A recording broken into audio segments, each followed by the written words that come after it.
Hello, c'est Morgane et aujourd'hui j'aimerais vous parler d'un algorithme qui est extrêmement utilisé aujourd'hui pour analyser les images. Je parle du Convolutional Neural Network. Je vous ai créé un notebook rien que pour vous introduire ce qu'est le Convolutional Neural Network et j'espère que vous allez comprendre un peu ce qui se passe derrière cet algorithme. Allez, à tout de suite. Donc nous voilà sur Colab et dans ce notebook j'aimerais vous faire une introduction au Convolutional Neural Network. Vous pourrez retrouver ce notebook sur mon GitHub, je vous mettrai le lien dans la description. Mais avant de passer sur le code, on va commencer par quelques définitions pour être sûr que vous ayez toutes les clés pour comprendre le code qui va suivre. On va repartir de l'intelligence artificielle parce qu'aujourd'hui tout le monde utilise un peu ce mot intelligence artificielle, un peu fourre-tout, avec pas mal de choses derrière. L'intelligence artificielle, c'est tout ce qui permet à l'ordinateur d'effectuer les tâches humaines. Un sous-domaine de l'intelligence artificielle, c'est le machine learning. Le machine learning, c'est un domaine qui permet à des ordinateurs de résoudre un problème sans avoir été explicitement programmé à partir de données. Et on voit que le deep learning, c'est un sous-domaine du machine learning. Et finalement, notre Convolutional Neural Network, ou CNN, sera juste une architecture de deep learning. Donc par la suite, pour que ce soit plus simple, on va parler de CNN au lieu de Convolutional Neural Network parce que c'est un peu long à dire et ce sera beaucoup plus pratique comme ça. Donc le deep learning, c'est bien un algorithme de machine learning, donc ça va suivre les mêmes codes. Imaginons que l'on veut faire la différence entre des images de chats et des images de chiens. On va d'abord prendre des données d'entraînement, donc ça va être plein de photos avec des chats ou des chiens.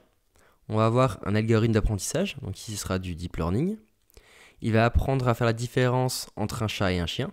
Et il va nous ressortir un modèle mathématique. Ce modèle mathématique, par la suite, pourra prendre de nouvelles images de chats ou de chiens et pouvoir estimer si sur la photo c'est un chat ou un chien. Le deep learning peut être appelé différemment, on peut appeler un réseau de neurones. Pour concevoir cet algorithme, on s'est à la base inspiré du fonctionnement de notre cerveau. Notre cerveau est composé de neurones qui ont des signaux en entrée, qui vont processer ce signal et qui vont le propager vers d'autres neurones. On va créer un neurone artificiel qui va prendre des données en entrée, combiner ces données, appliquer une fonction à ces données et les propager vers d'autres neurones artificiels. Un réseau de neurones, ce sera des neurones artificiels qui ont été connectés entre eux sur plusieurs couches.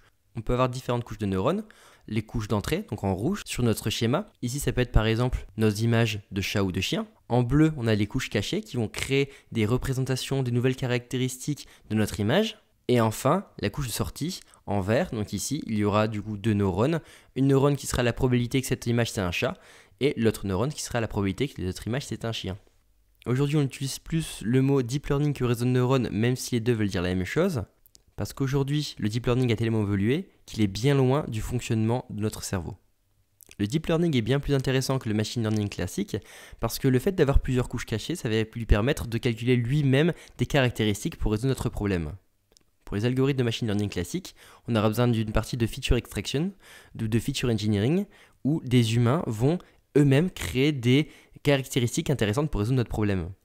Imaginons qu'on travaille sur des images, des signaux, du son ou des vidéos. Ces caractéristiques créées par l'humain sont bien plus compliquées à faire. On va plutôt avoir tendance à utiliser du deep learning qui va créer lui-même des caractéristiques pour résoudre notre problème.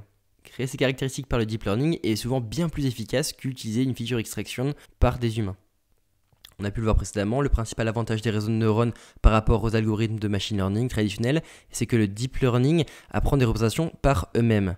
Alors que le machine learning traditionnel, on définit des variables à la main qui sont censées être donner des meilleures représentations, mais on n'est pas sûr. Il y a toujours le fait que l'humain va créer des variables qui lui semblent pertinentes pour résoudre le problème, mais finalement, ce n'est pas toujours les variables les plus pertinentes pour résoudre notre problème. Mais il est très difficile d'entraîner des réseaux avec des entrées de haute dimension comme les images. C'est pour ça qu'on va utiliser une architecture spéciale, le CNN. En fait, les architectures CNN vont utiliser deux blocs différents du deep learning traditionnel, les convolutional layers et les pooling layers. Ces deux nouveaux blocs vont vous permettre d'appliquer des patchs à nos images. Donc comme on peut le voir sur le schéma juste au-dessus, en fait, ce patch va nous permettre de retirer des caractéristiques différentes de nos images. Et ces différentes caractéristiques des images vont nous permettre d'en apprendre plus sur notre image. Par exemple ici, en appliquant différents patchs, on peut détecter des choses différentes sur notre image. Par exemple, le patch de la figure 16.152 va nous permettre de seulement avoir les bords de notre image. Donc c'est une représentation de notre image où on aura seulement les bords, donc ça peut être intéressant pour repérer des structures dans notre image. Juste en dessous, on peut voir un autre patch qui va ressortir différentes caractéristiques et ainsi de suite. Le but du CNN, c'est de ne pas voir l'image comme un vecteur, une suite de chiffres, mais plutôt de lui appliquer des patchs pour retirer des caractéristiques, et ce qui peut être vraiment très intéressant pour mieux comprendre l'image. Le but du CNN, c'est de prendre notre image qui est en 3 dimensions. Donc 3 dimensions, pourquoi? Parce qu'en fait, il y a la hauteur de l'image, la largeur de l'image, et on a les intensités de rouge, les intensités de vert et les intensités de bleu.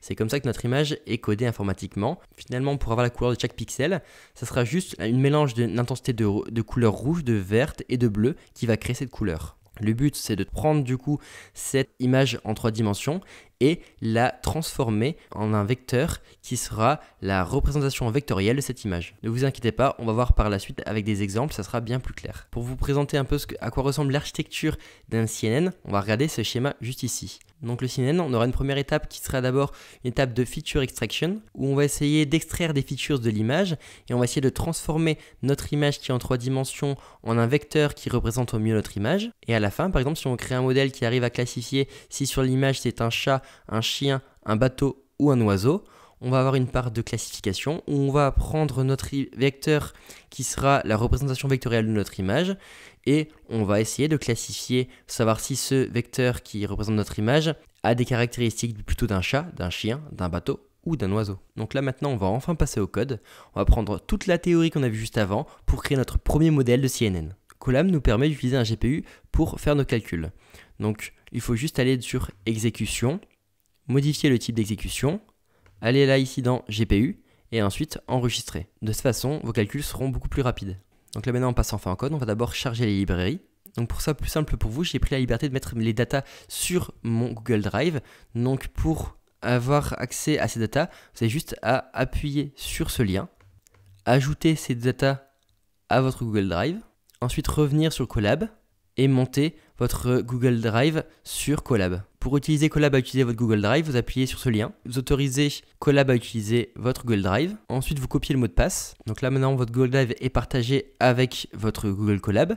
Donc maintenant si vous appuyez ici sur G Drive, My Drive, donc vous avez bien le TP1 qui est chargé dans votre environnement Colab. Donc c'est parfait. Maintenant vous allez pouvoir charger les jeux de données. Le but ce sera de créer un modèle qui arrive à repérer sur ces photos le chiffre qui est désigné avec les mains. Donc on a un jeu d'entraînement avec des mains et les chiffres correspondants et un jeu de test avec les mains et les chiffres correspondants. Donc on peut essayer de voir une des photos de notre jeu d'entraînement et donc on voit bien que c'est une main qui montre le chiffre 5 et on voit bien que Y égale 5, donc tout est bien.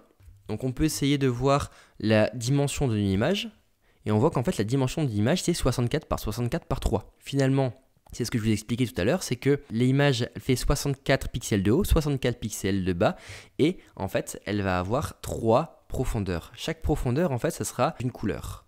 On va avoir 3 couleurs, bleu, rouge, vert. En fait chaque couleur peut être décomposée en une fusion d'une intensité de rouge, une intensité de bleu, une intensité de vert. Donc on va avoir 3 matrices de la taille de notre image. Chaque matrice aura des intensités de rouge, une matrice d'intensité de bleu et une matrice d'intensité de vert. Et quand on va fusionner les intensités de bleu, rouge, vert, eh ben on va avoir notre image avec toutes les couleurs qui la composent. Maintenant qu'on a bien compris nos données, on va pouvoir avancer. On va passer à la normalisation. La normalisation va changer l'échelle de nos données. À la base, nos données sont comprises entre 4 et 244. Mais en fait, on sait qu'une image, les intensités sont comprises entre 0 et 255. Le but est de changer l'échelle de données pour qu'elles soient tous comprises entre 0 et 1. Normaliser de données va faire converger et faire apprendre notre algorithme plus rapidement. On peut voir que notre vecteur Y qui contient le label de chaque image est de la forme 1, le nombre d'exemples. Parce que notre vecteur est sous la forme y égale 0 ou y égale 1, selon si sur la photo, il y a un 0 qui est montré, un 1, un 2, un 3, un 4 ou un 5. On veut transformer en un haut vecteur, donc un vecteur de longueur 6. Ce vecteur sera rempli de 0. Il y aura le chiffre 1 dans l'index qui correspondra au label de notre image. Par exemple, si y égale 0, donc on aura un 1 à l'index 0 de notre vecteur. Ce bout de code nous permet de transformer nos valeurs y égale 1 en notre vecteur. Donc on voit en dessous, là, normalement, y égale 3. Et en fait, maintenant, y égale un autre vecteur de longueur 6 avec un 1 sur le label 3. Maintenant, on va rentrer dans le vif du sujet parce qu'on va créer notre premier modèle. On va créer un premier lot qui s'appelle la convolution. En fait, une convolution, ça sera juste l'application d'un patch à chaque étape de notre image. Donc, comment ça va se passer? En fait, on aura un patch qui est composé de poids. On va multiplier chaque poids à un pixel de notre image. après avoir multiplié de proche en proche chaque pixel avec le poids qui est associé, on va sommer tout ça pour avoir juste une nouvelle valeur. Et en fait, on va bouger ce patch de proche en proche de notre image pour avoir une nouvelle représentation de notre image. Donc comme on peut voir sur ce GIF, notre patch, ce sera nos poids qui sont en jaune et il va se balader ainsi de proche en proche comme le fantôme qui est en jaune sur notre image pour avoir du coup une nouvelle représentation de notre image. Donc sur le schéma qu'on voit ici, on a un seul filtre, mais on peut avoir plusieurs filtres. Ici, dans notre exemple, dans notre code, on va utiliser 32 filtres comme ça. Ici, on voit sur notre exemple, on a des patchs de 3 par 3. 3 par 3 parce qu'on aura un patch de 3 pixels de hauteur et 3 pixels de largeur. Donc ici, pareil, on va prendre la même forme 3 par 3. Ici, on va choisir la fonction d'activation. Par défaut, on va utiliser le Rectified Linear Units, le ReLU. Ici, on spécifie les dimensions de nos images d'entrée. Donc ici, 64 par 64 par 3. Donc ici, j'applique 2 blocs de convolution à la suite. Maintenant, on va découvrir un nouveau bloc. Ça sera le pooling. En fait, le pooling layer, ce qu'il va faire, il va juste prendre des carrés sur notre image et il va à chaque fois prendre la valeur maximum de ces carrés. Donc par exemple, ici on a un bloc avec 3, 0, 1, 5, il va juste prendre 5 et ainsi de suite. Comme ça, il va réduire la dimension de notre image. On voit ici max pooling 2D parce qu'on travaille en 2D. Donc la pool size 2 par 2, donc on voit bien ici qu'on a un patch de 2 pixels de hauteur, 2 pixels de largeur. Donc maintenant, on a transformé notre image. Le but pour pouvoir classifier notre modèle, c'est de transformer nos images en vecteurs. Donc on va utiliser une fonction qui s'appelle flatten, qui va transformer notre image en vecteur. Donc ce qu'il va faire, c'est qu'il va garder les mêmes valeurs de notre image, mais il va les organiser en 1D plutôt qu'en 3D. Et enfin, la dernière couche de notre modèle, ce sera un dense layer, donc ce sera des neurones qui seront entièrement connectés entre eux. Donc on a 6 neurones, donc on aura 6 classes.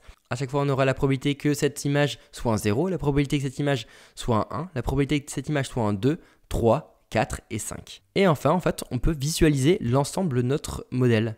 Donc on a bien à la base 2 couches de convolution, une couche de pooling layer, une couche où on va transformer nos images qui sont en 3 dimensions en une seule dimension, en un vecteur d'une seule dimension, et enfin un oscillateur qui va transformer ces 28 000 caractéristiques en 6 caractéristiques qui seront des probabilités d'appartenance à nos classes. Donc ici vous avez un schéma visuel de ce qui s'est passé juste au-dessus, donc 2 couches de convolution avec la fonction d'activation ReLU, un max pooling, un flatten et ensuite un fully connected pour avoir notre fonction de sortie. Donc ici, on va entrer notre modèle. On va avoir une fonction ici de coût qui va nous permettre de voir à quel point notre modèle se trompe. On va avoir ici une fonction de performance pour savoir à quel point on est bon dans notre modèle. Donc ici, c'est l'accuracy. Plus ça va tendre vers 1, plus ça va être performant. Ici, plus la loss va tendre vers 0, plus ça sera performant. Et ici, ça sera juste notre fonction d'optimisation. On va utiliser le Stochastic Gradient Descent. Donc on va faire un entraînement sur 100 itérations. On va voir ce qui va se passer. On voit bien que à chaque itération, on va voir ici notre fonction de coût va diminuer, va tendre vers 0. Ici, notre fonction de performance va tendre vers 1. Et donc, on va voir que notre modèle sera de plus en plus performant. Ici, on va calculer le coût de notre modèle sur notre jeu d'entraînement. Ici, on va calculer la métrique de performance sur notre jeu d'entraînement. Ici, on va calculer le coût de notre modèle, à quel point il s'est trompé sur notre jeu de test. Et ici, à quel point notre modèle a réussi à bien classifier sur notre jeu de test.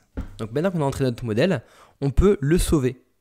Donc on voit que notre modèle est ici. Maintenant qu'on a les points de notre modèle, on peut le mettre en production, le sauver, le partager, l'entraîner plus tard, etc. Donc voilà, cette courte introduction au Convolutional Neural Network est finie. Je sais que pour les débutants, il y a quand même pas mal de zones d'ombre, etc. Vous n'avez pas forcément tout compris. Le but, c'était vraiment de vous montrer un peu de la théorie, un peu de code, pour que vous ayez vraiment des intuitions de comment ça marche. Ne vous inquiétez pas, il y aura d'autres TP pour aller plus en profondeur sur chacun des points qu'on a vus dans ce TP-là, pour que vous compreniez mieux ce qui se passe dans un CNN. Donc si vous avez envie d'aller checker un peu ce qui se passe sur ce notebook, vous pouvez le retrouver sur mon GitHub. Je vais mettre le lien dans la description de la vidéo. J'espère que vous avez bien aimé cette vidéo. Si vous avez bien aimé, likez-la.